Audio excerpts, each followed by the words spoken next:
कांग्रेस नेता विजय वडेट्टीवार ने लातूर आत्महत्या प्रकरण, ओबीसी आरक्षण, शिवसेना प्रकरण और प्रधानमंत्री मोदी के दौरे पर तीखी प्रतिक्रिया दी है। उन्होंने कहा कि ओबीसी आरक्षण के मुद्दे पर सरकार अन्याय कर रही है।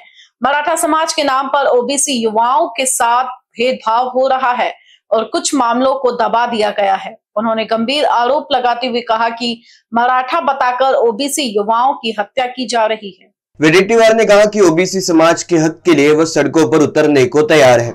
शिवसेना मामले पर उन्होंने कहा कि फैसला संविधान और कानून के दायरे में होना चाहिए। मोदी के नागपुर दौरे को लेकर उन्होंने कहा कि अधूरे एयरपोर्ट टर्मिनल का उद्घाटन महज नगर निगम चुनाव को ध्यान में रखकर किया गया है। उन्होंने केंद्र सरकार से किसानों के लिए विशेष राहत पैकेज की मांग की है। वडेट्टीवार ने जरांगे पर टिप्पणी करते हुए कहा कि जिसकी जैसी बुद्धि वैसी वृत्ति, और भाजपा पर निशाना साधते हुए कहा कि सत्ता में रहकर भी उन्हें चुनाव की तैयारी करनी पड़ रही है क्योंकि वे डरे हुए हैं। ओबीसीच्या संदर्भातला तपास हा तीव्रतेनेच होणार आहे आणि मध्यंतरी काही मराठा समाजाची मुलं आत्महत्या केल्याचे समोर आलं, त्याचा तपास काही झाला नाही आणि जेवढी नावं आली त्या संदर्भातले सर्वांना मदत देण्याचं धोरण सरकारने स्वीकारलं।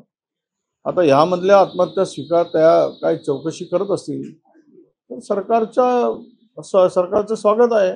ओबीसीवरचं प्रेम या निमित्तानं ते दिसत आहे असा त्याचा अर्थ होतो। आम्ही अनेक मराठा दाखवून ओबीसीच्या तरुणांचा खून केला गेला हा गंभीर आरोप मी करतो आणि ते पुढे आलं, काही वृत्तपत्रातून आम्ही वाचलं। त्या संदर्भात ते प्रकरण पुढे गेलं नाही। आत्महत्येच्या संदर्भात, मराठा आरक्षणाच्या संदर्भात ओबीसी तरुण गेला त्यालाही मराठा दाखवलं। तर हे सगळ्या गोष्टी ज्या काही चालल्यात, पण यामध्ये गांभीर्य लक्षात घेतलं पाहिजे की समाजामध्ये या आरक्षणाच्या संदर्भात काय वेदना आहेत, त्यांच्या नातेवाईकांमध्ये काय वेदना आहे की या आरक्षणाच्या संदर्भामध्ये जे आरक्षण आता ओबीसीचं घालवू पाहतंय सरकार जरांगेंच्या माध्यमातून, तर मला हे वाटतं की यांच्यावर झालेल्या अन्यायाची परिसीमा आहे। म्हणून नातेवाईकांनी सुद्धा या संदर्भात त्यांची भूमिका ही तीव्रतेनं पुढे आली आहे असं त्याचा अर्थ होतो।